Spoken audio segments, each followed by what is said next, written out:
Provavelmente muita gente já ouviu falar da palavra fóton, mas a maioria das pessoas sabe tão pouco sobre fótons quanto sabe sobre Confúcio. Olá pessoal, no vídeo de hoje, não vamos falar sobre tudo a respeito dos fótons. Se fizéssemos isso, levaria tanto tempo quanto assistir a todos os episódios de Friends. Em vez disso, dessa vez vamos focar em apenas uma das características mais únicas dos fótons. Uma propriedade que não aparece nem nas partículas livres que vemos no dia a dia, nem em objetos maiores. É o fato de que os fótons não têm massa de repouso. Absolutamente nenhuma. É zero. E é a partir dessa característica que surge outra propriedade totalmente única. Ela é a de ser o campeão mundial da velocidade. Os fótons viajam a aproximadamente 300 mil quilômetros por segundo. Sim, essa é a chamada velocidade da luz. Afinal, o fóton é a própria luz. Mas não é só isso. Bem-vindo ao nosso canal Pipa. Quem fala com vocês é o Deluca. E hoje vamos explorar tudo isso e também as surpresas ainda mais incríveis que vêm depois.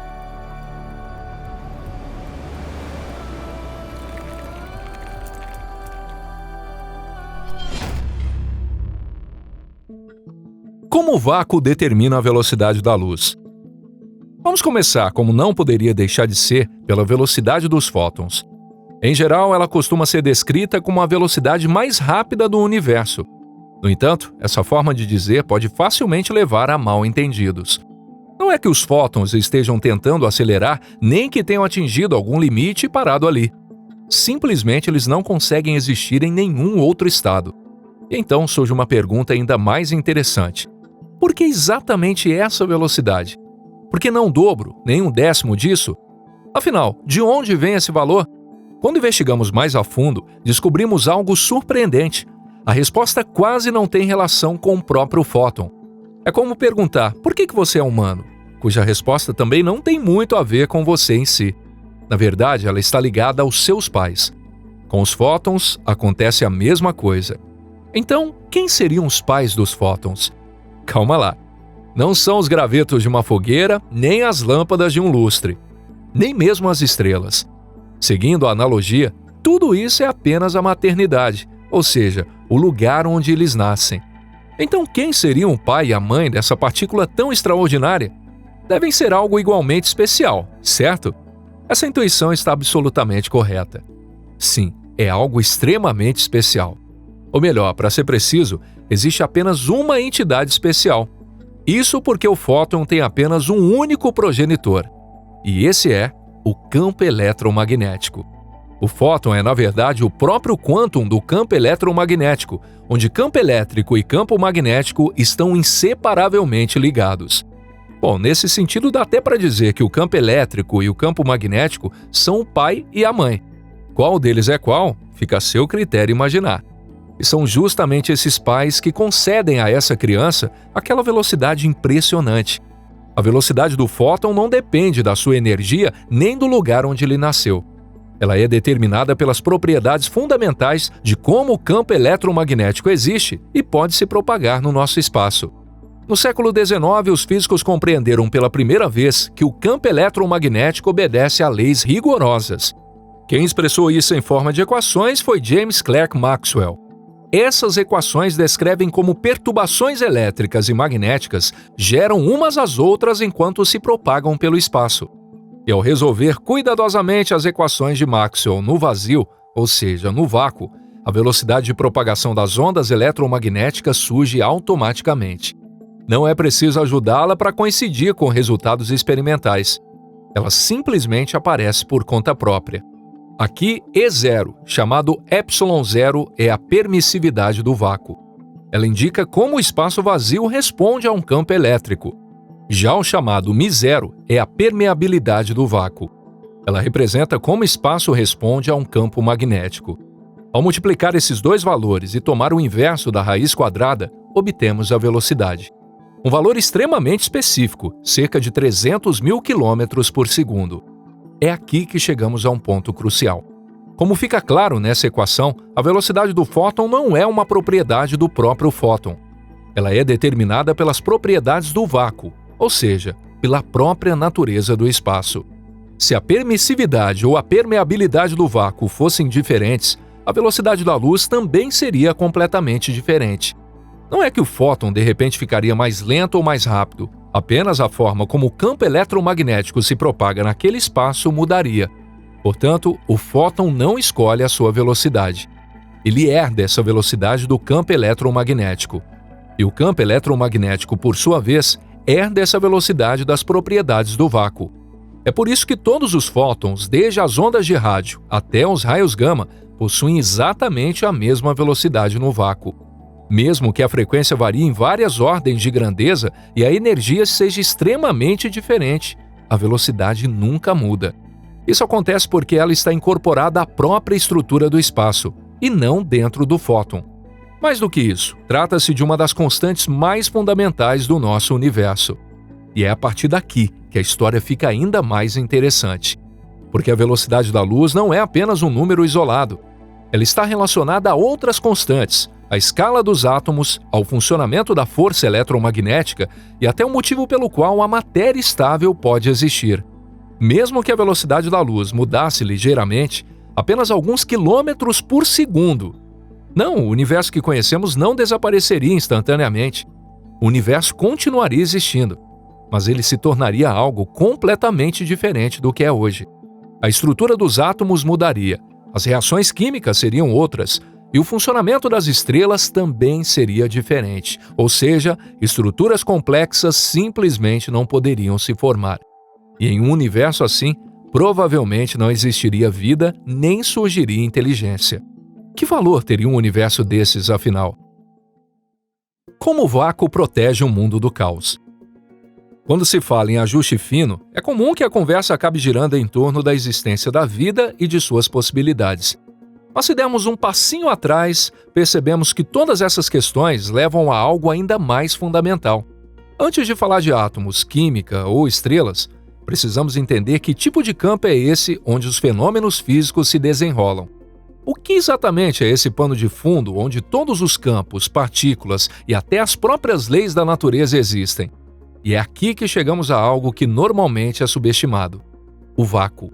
Quando ouvimos vácuo, geralmente imaginamos um espaço vazio, completamente desprovido de qualquer coisa. Um espaço onde partículas, campos e radiação foram totalmente removidos. Mas na física, o vácuo não significa um estado onde nada existe. Ele é o estado de menor energia possível. E esse estado possui propriedades bem definidas.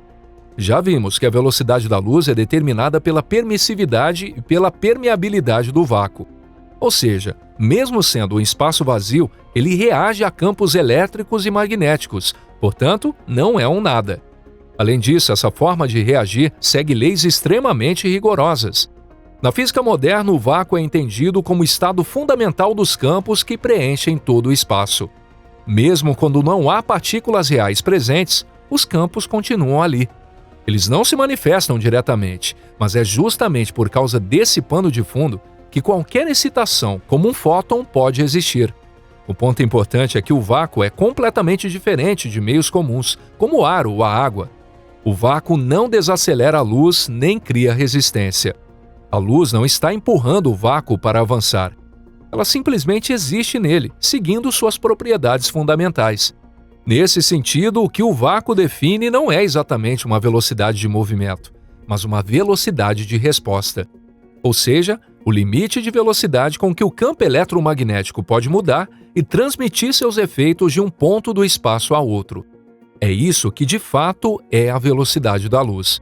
Por isso, a luz não pode se propagar mais rápido do que isso. Não porque algo a esteja impedindo, mas porque o próprio espaço não tem como responder mais rápido do que esse limite. Em outras palavras, isso não é tanto um limite do fóton, mas um limite da própria estrutura da realidade. Dessa forma, o vácuo determina quais campos podem existir, que tipos de partículas são possíveis e a velocidade com que a causalidade pode se propagar. Aliás, também fica claro aqui por que a velocidade do fóton, que intuitivamente poderia ser infinita, na verdade é finita. De fato, os fótons não têm massa de repouso, e por isso aquela famosa fórmula de Einstein, que diz que seria necessária energia infinita para acelerar uma partícula com massa até a velocidade da luz, não se aplica a eles. Mas não ter massa não significa não ter limites. Se os fótons não tivessem uma velocidade definida e as flutuações eletromagnéticas se propagassem instantaneamente, não existiria uma causalidade estável nesse universo. Isso porque qualquer evento afetaria tudo ao mesmo tempo. A ordem dos acontecimentos, a história e até a evolução deixariam de existir. Em um mundo assim, a própria distinção entre ontem, hoje e amanhã desapareceria. Tudo ocorreria simultaneamente, como um único instante imóvel. Seria, sem dúvida, outro tipo de universo. Um universo onde não há desenvolvimento nem crescimento. Por isso, o fato de existir um limite de velocidade é uma condição essencial para o nosso universo. Bem, para esse universo que nós achamos que entendemos, pelo menos até certo ponto, né? E se o espaço não for o nível mais fundamental? Mas nesse ponto surge uma pergunta ainda mais sutil. Dissemos que a velocidade da luz é determinada pelas propriedades do vácuo. Também dissemos que o vácuo não é vazio, e sim algo fundamental. Mas e se nem isso for o nível mais profundo de todos? Você se lembra do efeito Cherenkov? Aquele brilho azul impressionante que aparece dentro de reatores nucleares acontece quando elétrons se movem mais rápido do que a luz na água. Embora, claro, ainda sejam mais lentos do que a luz no vácuo. E se o nosso vácuo fosse, na verdade, um meio para algo capaz de se mover mais rápido do que a luz no próprio vácuo? E se a luz fosse justamente um produto gerado por esse efeito? Na física teórica moderna, a ideia de espaço-tempo emergente vem ganhando cada vez mais atenção. A essência dessa ideia é que espaço e tempo podem não ser fundamentais, podendo surgir depois, como acontece com propriedades como temperatura e pressão em um gás. Uma molécula isolada não possui temperatura, mas quando muitas se juntam, a propriedade temperatura aparece. Sob essa perspectiva, a própria luz pode ser algo que emerge de uma estrutura ainda mais profunda, que constitui o próprio espaço. Nesse caso, o limite fixo da velocidade da luz deixaria de parecer algo arbitrário, passando a ser visto como uma consequência inevitável de uma estrutura oculta subjacente. Claro, ainda não sabemos se isso está correto ou não. Trata-se apenas de uma hipótese, não de um fato estabelecido. Mesmo assim, essa forma de pensar é extremamente importante.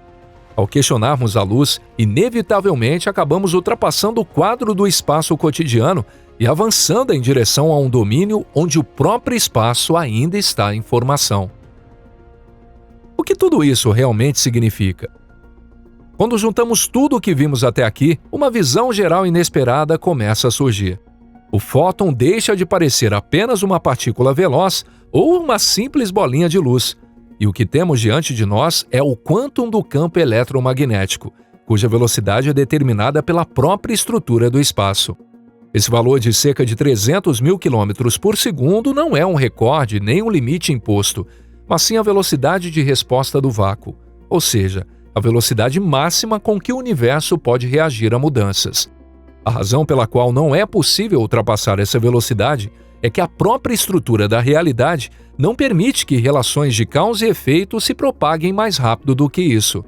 Portanto, o fato de existir um limite de velocidade não é de forma alguma um defeito do nosso mundo. Pelo contrário, é uma condição essencial para dar ordem aos acontecimentos, continuidade aos processos e para que o universo possa ter uma história. A luz continua viajando hoje, exatamente na velocidade necessária para que esse mundo exista como é, e para que nós possamos continuar existindo nele. E se você gostou do vídeo de hoje, não esqueça de deixar o seu like e compartilhar. Muito obrigado por assistir até aqui. E a gente se vê na próxima aqui no canal Pipa. Um forte abraço e até lá!